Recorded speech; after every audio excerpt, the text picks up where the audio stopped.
Yeah కుందేందు తుషారహర ధవల yeah శుభ్రవస్త్రాన్విత yeah వీణ వరదండ మండితకర yeah శ్వేత పద్మాసన. తెలంగాణలోని జ్ఞాన సరస్వతి ఆలయం వర్గంలోని శ్రీ విద్యా సరస్వతి శనేశ్వర ఆలయం. ఈ ఆలయంలో ఇక్కడ ఎన్నో ఉపాలయాలతో విరాజిల్లుతోంది. సుబ్రహ్మణ్యేశ్వర స్వామి శ్రీ వల్లి దేవసేన సమేతుడిగా ఉన్నారు. అలాగే శ్రీదేవి భూదేవి సమేతుడిగా ఇక్కడ వెంకటేశ్వర స్వామి ఉన్నారు. లక్ష్మీ గణపతి ఉన్నారు. శనేశ్వర ఆలయంలో శివుడు ఉన్నారు. ఇన్ని ఉపాలయాలతో నిత్యం భక్తులతో కిటకిటలాడుతున్న శ్రీ వర్గల్ విద్యా సరస్వతి ఆలయానికి ఇవాళ మనం వచ్చాం. ఇవాల్టి మన ఆలయం ఇదే. రండి, పూర్తిగా ఇందులో ఉన్న ఉపాలయాలు, ఈ వర్గల్ గిరిపైన ఉన్న ఈ విద్యా సరస్వతి విశిష్టత ఏంటో తెలుసుకుందాం.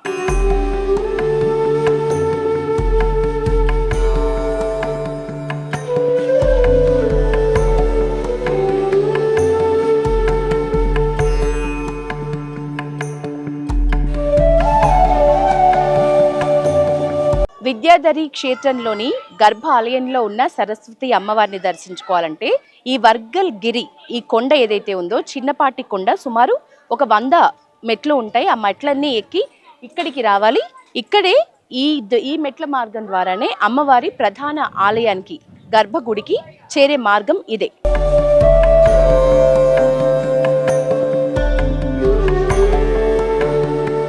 కంచి మఠం నిర్వహిస్తున్న ఈ జ్ఞాన సరస్వతి ఆలయ గర్భగృహం ఏదైతే ఉందో అది 3వ అంతస్తుకు సమానంగా ఉంటుంది. మనం ఇక్కడ ఎత్తు కూడా మనం అంచనా వేయొచ్చు. 3వ అంతస్తు భాగంలో అమ్మవారు కొలువుదీరి ఉంటుంది. భక్తులు ఏ వైపు నుంచి వచ్చినా గుడికి 3 అంతస్తుల మేర మెట్లు మాత్రం తప్పకుండా ఎక్కాల్సిన పరిస్థితి ఇక్కడ ఉంది. ఇచ్ఛాశక్తి, జ్ఞానశక్తి, క్రియాశక్తి స్వరూపిణి అయిన సరస్వతి అమ్మవారి గర్భాలయం ముందు మనం ఉన్నాం. మనతో పాటు ప్రధాన అర్చకులు ప్రవీణ్ శర్మ గారు ఉన్నారు. పూజారిని అడిగి ఆలయ విశిష్టత తెలుసుకుందాం. గురుగారు, ఈ ఆలయ విశిష్టత 1990 మాఘశుద్ధ పంచమి రోజు శిలాన్యాసం అంటే శంకుస్థాపన చేయబడింది. 1992 ఫిబ్రవరి 16 మాఘశుద్ధ త్రయోదశి నాడు అమ్మవారిని ప్రతిష్ఠ చేయడం జరిగింది. ఆ రోజు నుంచి అమ్మవారు నిరంతరము పూజా కార్యక్రమాలు జరుగుతూ ఉన్నాయి. అలాగే 1999 సంవత్సరంలో అమ్మవారి దగ్గర వేద పాఠశాల, నిత్యాన్నదాన సత్రము ప్రారంభించారు కంచి స్వామివారు. పూజారి గారు, నిత్యం ఇక్కడ విద్యార్థులకి, బాలబాలికలకి అక్షరాభ్యాసం జరుగుతున్నప్పటికీ కూడా ఒక సంవత్సర కాలంలో మొదటిసారిగా స్కూల్కి పంపించాలి అని అనుకునే తల్లిదండ్రులు తమ పిల్లల్ని 3 ఏళ్ళైనా 5 ఏళ్ళైనా సరే ఆ పిల్లలకి ఏ రోజు అక్షరాభ్యాసం చేయిస్తే మంచిది? అంటే ప్రధానమైనది అమ్మవారి సన్నిధానము. అది క్షేత్రానికి ఉన్న మహిమ. ప్రతిరోజు కూడా మంగళప్రదమే. ఈ రోజు ప్రత్యేకత ఉండదు అమ్మవారి దగ్గర. మనం ప్రత్యేకంగా పూజలు చేయించుకుంటాము. కానీ అమ్మవారి యొక్క భాష, దైవానుగ్రహము ప్రతి ఒక్కరి మీద ఒకటే రకంగా అమ్మవారు అనుగ్రహిస్తుంది. రెండోది ఏంటంటే, క్షేత్రానికి వచ్చిన తర్వాత, అమ్మవారి సన్నిధానానికి వచ్చిన తర్వాత అక్కడ శుభగడియలే ఉంటాయి, శుభముహూర్తాలే ఉంటాయి. అంతగా తప్పించి వేరే మార్గం కానీ వేరే ఆలోచన కానీ చేయకూడదు. ఎక్కడికి ఏ క్షేత్రం వెళ్ళినా సరే మనము 5 స్థలాలు ప్రధానమైనవి.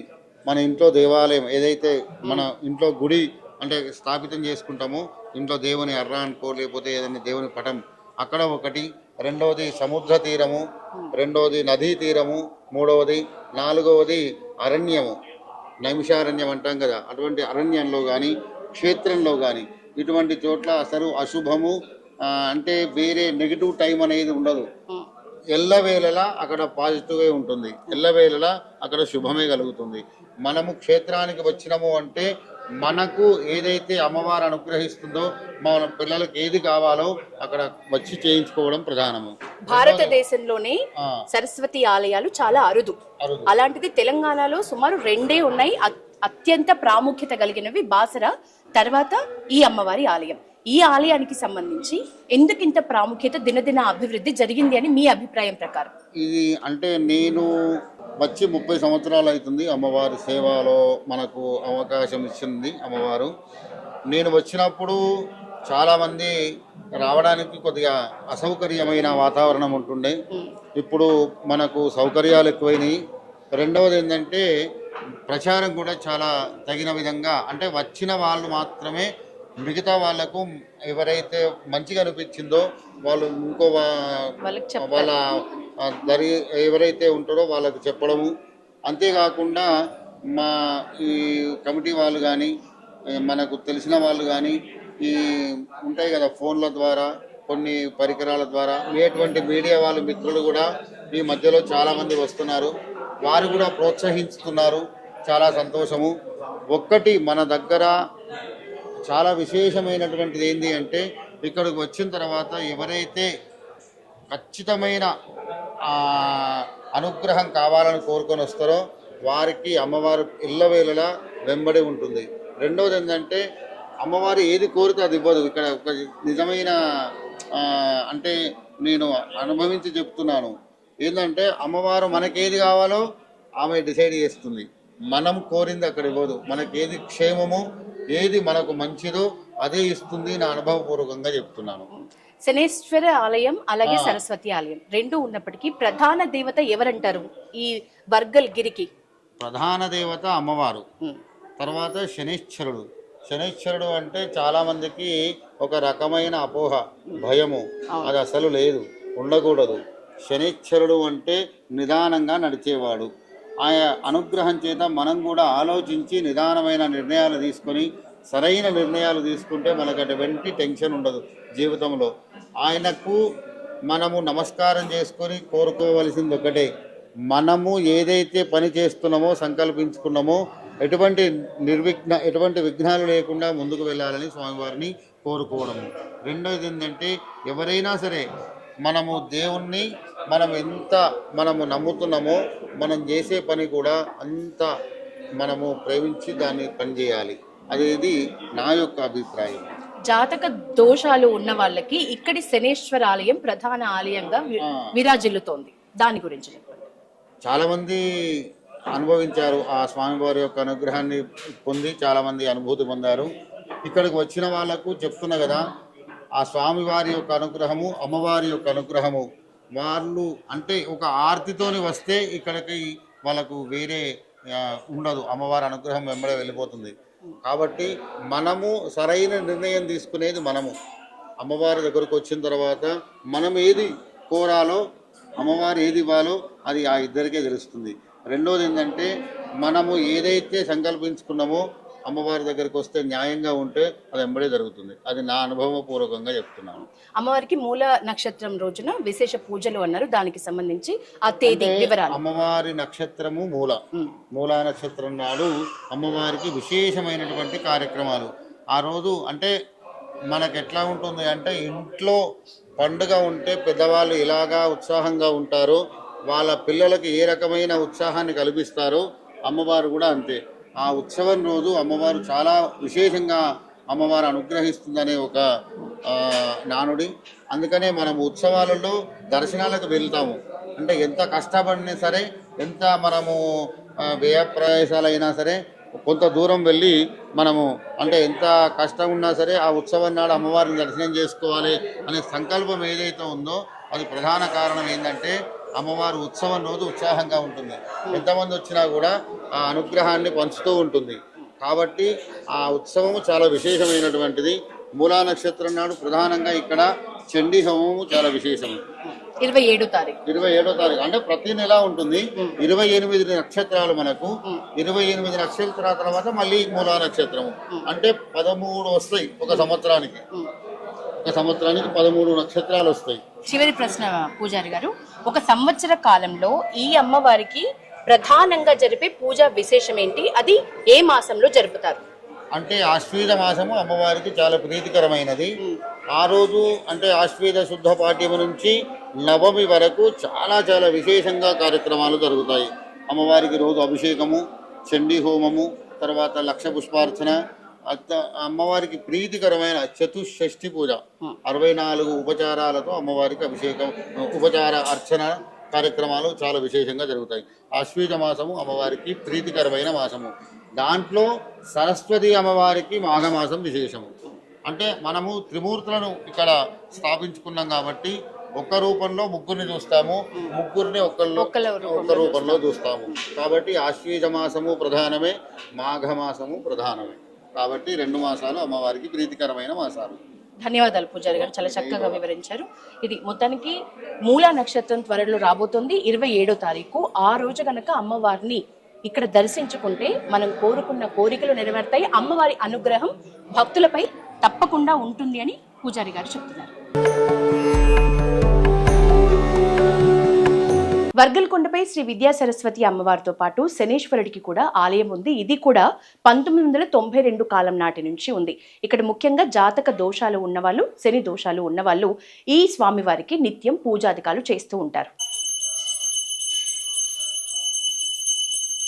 శ్రీ వర్గల్ గిరిపై వెలిసిన అమ్మవారు శ్రీ సరస్వతి దేవిని దర్శించుకోవటానికి ముందే మనకు ఆలయానికి వెళ్తుంటే మెట్ల మార్గం గుండా మొదట మనకు దర్శనమిచ్చేది లక్ష్మీ గణపతి.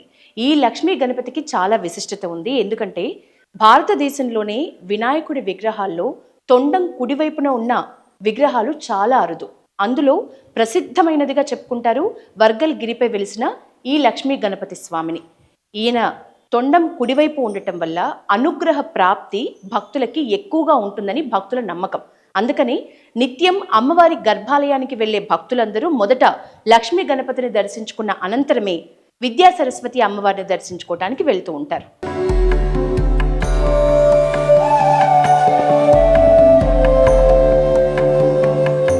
ఈ వర్గల్ కొండపై ఉన్న ప్రముఖ ఉపాలయాల్లో ఇక్కడ చాలా విశాలమైన ప్రాంగణంలో వల్లి సమేతుడైన సుబ్రహ్మణ్య స్వామి కూడా కొలువుదీరి ఉన్నారు. ఈ వల్లి సమేతుడైన సుబ్రహ్మణ్య స్వామిని కూడా ఈ సరస్వతి అమ్మవారికి దగ్గరికి అమ్మవారిని దర్శించుకోవాలని వచ్చే భక్తులందరూ వల్లి సమేత సుబ్రహ్మణ్యేశ్వర స్వామి వారిని కూడా దర్శించుకుంటారు. ఈ ఆలయాన్ని ఈ మధ్య కాలంలోనే విశాలమైన ప్రాంగణంలో నిర్మించారు. చూద్దాం రండి.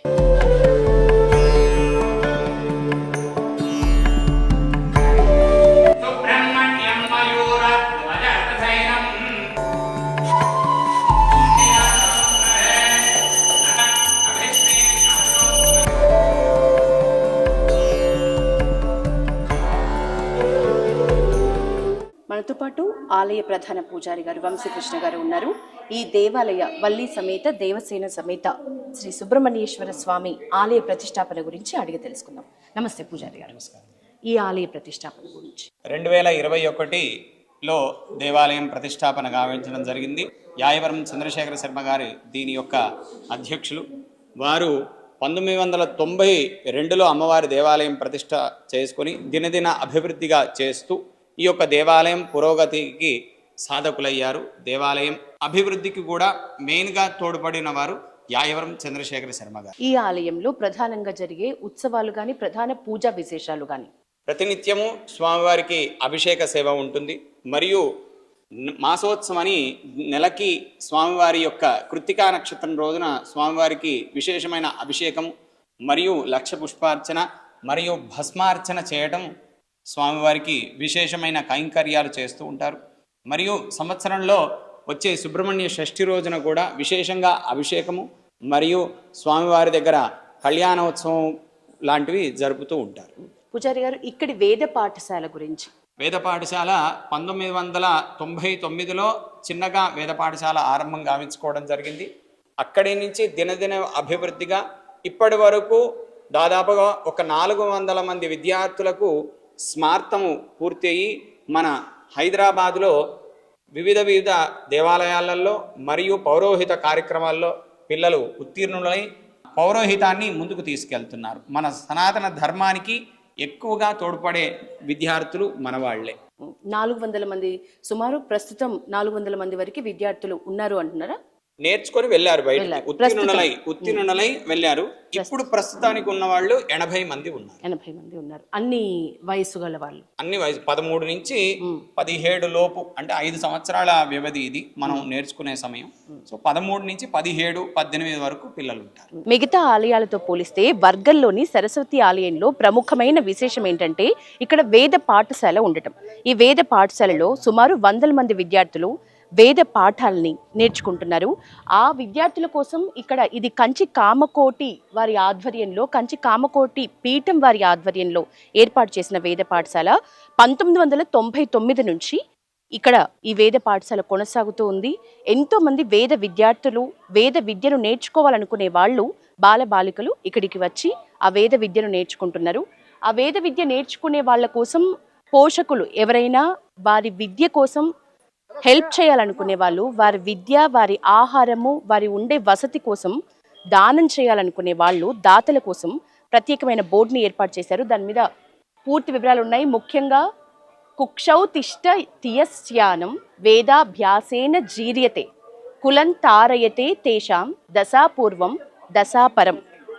ఎవరైతే వేద అధ్యయనము, వేద విద్యార్థులు వేద అధ్యయనం చేయాలనుకునే విద్యార్థులకు నిత్యం అన్నదానం కానీ, అధ్యయనంతో పాటు అన్నదానం చేస్తే వారికి ఆ అన్నదానం జీర్ణం అవుతుంది అని, అలాగే ఆ దానం చేసిన వారి వంశం 10 తరాలు, సుమారు 10 తరాలు, ఆ తర్వాత కూడా వారందరూ తరాల పాటు ఉద్ధరించబడతారనే శ్లోకంతో పాటు ఎవరెవరికి ఎంత దానం చేస్తే స్టూడెంట్స్కి ఒకరోజు భోజనం 100 మంది విద్యార్థులకు మనకి ఎంత పెట్టొచ్చు, 3116. అలాగే వారికి ఒక విద్యార్థికి ఒక సంవత్సరం పాటు భోజనం పెట్టాలనుకునే వాళ్ళు 30,000 దానం చేయాలి. ఇక ఒక 5 సంవత్సరాల పాటు వాళ్ళకి భోజనం కల్పించాలి అనే మంచి మనసు ఉన్న దాతలు ఎవరైనా ఉంటే వారు సుమారు 1,50,000 రూపాయలు వీరికి దానం చేస్తే వీరికి హెల్ప్ అవుతుంది. అలాగే వేద విద్య నేర్చుకోవాలనుకునే విద్యార్థులందరూ కూడా ఇక్కడే ఉంటారు కాబట్టి వారి అన్నం దానంతో పాటు వసతి, అలాగే వారికి కావాల్సిన సౌకర్యాలు అందించిన పుణ్యము తరతరాల పాటు వారి తరాలన్నీ ఉద్ధరించబడేలా ఉంటాయనే బోర్డుతో పాటు ఇక్కడ ఆ డీటెయిల్స్ అన్ని మెన్షన్ చేసినారు. ముఖ్యంగా ఏ ఆలయంలో లేని రీతిలో ఇక్కడ వేద విద్యార్థుల వేద ఘోషతో నిత్యం ఈ సరస్వతి వర్గల్ ప్రాంతం అంతా మారుమోగుతూ ఉంటుంది. అక్షరాభ్యాసం చేయించుకోవాలి అని అనుకునే భక్తులకి తెలంగాణలోనే ప్రధానంగా మనకు 2 ఆలయాలే కనిపిస్తాయి. అందులో మొదటిది బాసర అయితే, రెండవది ఈ సరస్వతి అమ్మవారు వర్గల్ గిరి కొండపై వెలిసిన అమ్మవారు. ఈ 2 ఆలయాలలో నిత్యం వేల విశేషాలతో సంబంధం లేకుండా, వయసుతో సంబంధం లేకుండా, చిన్నపిల్లల దగ్గర నుంచి ఆల్రెడీ ఎగ్జామ్స్ ముందు ఒకసారి పూజ చేయించుకోవాలనుకునే విద్యార్థుల వరకు వయసు భేదం లేకుండా నిత్యం అక్షరాభ్యాసాలు జరుగుతూనే ఉంటాయి. ఇంకా ప్రధానమైన పరీక్షలు రాయాలనుకునే విద్యార్థులు కూడా పెద్దవాళ్ళైనా సరే తమ పెన్నుని, తమ కలాన్ని తీసుకొచ్చి అమ్మవారి పాదాల చెంత ఉంచి ఆ ఎగ్జామ్స్ రాయడానికి వెళ్తూ ఉంటారు. ఏదేమైనప్పటికీ ఈ వర్గల్ గిరిపై అక్షరాభ్యాసాలు అలాగే వేద మంత్రోచ్చరణలు నిత్యం దేదీప్యమానంగా కొనసాగుతున్నాయిగా ఇక్కడ అక్షరాభ్యాసాలు జరుగుతూ ఉన్నాయి. ఇది లాస్ట్ బ్యాచ్ అని చెప్పొచ్చు, అందుకే కొంచెం తక్కువ మంది కనిపిస్తున్నారు. బ్యాచ్లుగా వచ్చిన వాళ్ళు వచ్చినట్లుగా వరుసగా కూర్చొని ఇక్కడ అక్షరాభ్యాసాలు పిల్లలకి చేయించుకొని తల్లిదండ్రులందరూ పిల్లలతో పాటుగా అమ్మవారి దర్శనానికి ఇక్కడి నుంచే వెళ్తారు. మనతో పాటు ఇక్కడ అక్షరాభ్యాసం కోసం వచ్చిన భక్తులు ఉన్నారు. వారి పిల్లలతో పాటుగా మాట్లాడించే ప్రయత్నం చేద్దాం. నమస్తే అండి, ఎక్కడి నుంచి వచ్చారు? మేము ఇక్కడ ఉప్పల్, యాక్చువల్గా అయితే అమెరికా నుంచి వచ్చాం. Okay, super. అంటే ఇక్కడే ఎందుకు అనుకున్నారు అక్షరాభ్యాసం చేయించాలి అని? అంటే చాలాసార్లు మేము ఈ గుడికి వస్తూ వెళ్తూ ఉంటాము చిన్నప్పటి నుంచి. చాలా లాస్ట్ ఫ్యూ ఇయర్స్ నుంచి. సో ఇక్కడ సరస్వతి అమ్మవారితో చేపిద్దామని వచ్చాము. ఎట్లుంటది అంటే మామూలుగా ఈ టెంపుల్ కి రెగ్యులర్ గా వస్తాము అని అన్నారు కదా, ఈ టెంపుల్ ఎక్స్పీరియన్స్? నాన్న వాళ్ళు చాలా రెగ్యులర్ గా వస్తారు. నేను లాస్ట్ ఫ్యూ ఇయర్స్ నుంచి అమెరికాలో ఉన్నా కాబట్టి చాలా తక్కువ, బట్ అమ్మ వాళ్ళు వస్తూ ఉంటారు. ఓకే, ఫస్ట్ అక్షరాభ్యాసమా? ఫస్ట్. ఏ క్లాస్ కి వెళ్తున్నారు ఇప్పుడు? ఆయన ప్రీకే 3 అంటే 3 ఇయర్స్ దానికి వెళ్తున్నాడు. అంటే మొదటి అక్షరాభ్యాసం. ఇక్కడ ఇవి అంటే మీరు తీసుకొచ్చుకున్నారా లేకపోతే ఇక్కడే ప్రొవైడ్ చేస్తున్నారా? గుళ్ళో అన్ని ఇస్తున్నారు. మేము ఏమి ప్రిపేర్ అవ్వకుండా వచ్చాము, ఇక్కడ అన్ని ఇచ్చారు, అన్ని అవైలబుల్ ఉన్నాయి. ఓకే, మనం చూడొచ్చు ఇక్కడ స్లేట్ తో పాటు రాయడానికి తగినట్లుగా బలపం, అలాగే అక్షింతలకి బియ్యం, పసుపు, కుంకుమ, ఎండు కొబ్బరి అన్ని. అంటే ఆలయం సంబంధించి ఎవరైతే అక్షరాభ్యాసం చేయించుకోవాలి అని టికెట్ తీసుకున్నారో వాళ్ళందరికీ ఇక్కడ అన్ని సౌకర్యాలు కల్పిస్తున్న పరిస్థితి. గిరిపై వర్గల్ కొండపైన ఉన్న సరస్వతి అమ్మవారి దగ్గరికి విదేశాల నుంచి వస్తున్న భక్తులు కూడా అక్షరాభ్యాసం చేయించాలంటే ఇక్కడే చేయించాలి. అంటే తాతలు, ముతాతలు, అమ్మమ్మలు, నానమ్మల మధ్య సకుటుంబ సపరివార పరంగా ఇక్కడే చేయిస్తే మంచిది. మళ్ళీ వెళ్ళాలి అనుకునే భక్తులు కూడా అక్షరాభ్యాసం అనుకుంటే వర్గలకే వచ్చి చేయించుకొని విదేశాలకు వెళ్తున్న పరిస్థితి మనం చూస్తున్నాం. తెలంగాణలో ఉన్న 2 ఆలయాల్లో కూడా అక్షరాభ్యాసం చేయించుకోవాలంటే బాసర, అలాగే ఇది వర్గల్. ఇక్కడికి రావాలని ఎందుకు అనుకున్నారు? మా డాడీ వాళ్ళ నేటివ్ ప్లేస్ ఇక్కడే. ఓకే, సో దానికి క్లోజ్ బై కాబట్టి ఇక్కడికి వచ్చాను. ఆఫ్ కోర్స్ హైదరాబాద్ కి కూడా దగ్గర, అందుకని. మొదటి అక్షరాభ్యాసం ఫస్ట్ ఓకే, ఎట్లా ఫీల్ అవుతున్నారు? టెంపుల్ ఎట్లా అనిపిస్తుంది మీకు ఈ Wargal? Very peaceful and like చాలా మంది వచ్చారు. వి డిడ్ంట్ ఎక్స్పెక్ట్ దట్. ఓకే, ఎట్లా అంటే ఇక్కడ ఆలయాల్లో అమ్మవారితో పాటు ఇంకా ఎవరెవరిని దర్శించుకున్నారు? ఇప్పుడు వరకు అమ్మవారిదే లాస్ట్ బ్యాచ్ కాబట్టి we want to finish off this. Okay, తర్వాత మిగతా ఆలయాలను దర్శించుకుంటారు. పాప పేరు నిర్వి. ఓకే, మొదటి అక్షరాభ్యాసం అన్నారు కదా, మాట్లాడగలదా? చిన్న చిన్న వర్డ్స్. 2 years. ఓకే, 2 years ఏనా? తిరుపతి వెళ్ళేసి వచ్చాము ఓకే ఓకే, బ్యాచ్ లో అయితే. సో తిరుపతి గుండు చేయించుకొని వచ్చింది పాప, మనం చూస్తున్నాం. తిరుపతి గుండుతో మొదటి అక్షరాభ్యాసం. ఓకే, అంటే 2 yearsకే, అంటే చిన్న ఏజ్ కదా, వెంటనే పంపిస్తారా స్కూల్కి? అక్కడ ప్రీ స్కూల్కి వెళ్తుంది. Okay, she started drawing, circles గీస్తుంది. సో ఇంకా వచ్చినప్పుడు చేయించుకుంటే అయిపోతుందని. సో మళ్ళీ 2 years తర్వాత వచ్చినప్పుడే చేయించుకోవాలి అని చెప్పేసి. ఓకే, అంటే మళ్ళీ 2 years తర్వాతే వస్తాం యూఎస్ నుంచి, అందుకే ఇప్పుడే చేయించేసుకుందామని. అంటే యుఎస్ నుంచి వచ్చే వాళ్ళు ఇంతకుముందు కూడా భక్తులతో మాట్లాడినాం. అక్కడ అక్షరాభ్యాసంకి సంబంధించి ఇంత సౌకర్యం ఉండదా, లేకపోతే ఇక్కడే చేయించుకోవాలని ఎందుకని? నానమ్మ తాతయ్యల మధ్యలో అందరి సమక్షంలో చేయించుకుంటే మన ఇండియా ఈ ఫీల్ ఎక్కడ ఉండదు కదా, అక్కడ ఉన్న టెంపుల్ డిఫరెంట్ ఫీల్ ఉంటుంది. Great words, thank you. అది మొత్తానికి గిరిపై వర్గల్ కొండపైన ఉన్న సరస్వతి అమ్మవారి దగ్గరికి విదేశాల నుంచి వస్తున్న భక్తులు కూడా అక్షరాభ్యాసం చేయించాలంటే ఇక్కడే చేయించాలి అంటే తాతలు, ముతాతలు, అమ్మమ్మలు, నానమ్మల మధ్య సకుటుంబ సపరివార పరంగా ఇక్కడే చేయిస్తే మంచిది. మళ్ళీ వెళ్ళాలి అనుకునే భక్తులు కూడా అక్షరాభ్యాసం అనుకుంటే వర్గలకే వచ్చి చేయించుకొని విదేశాలకు వెళ్తున్న పరిస్థితి మనం చూస్తున్నాం.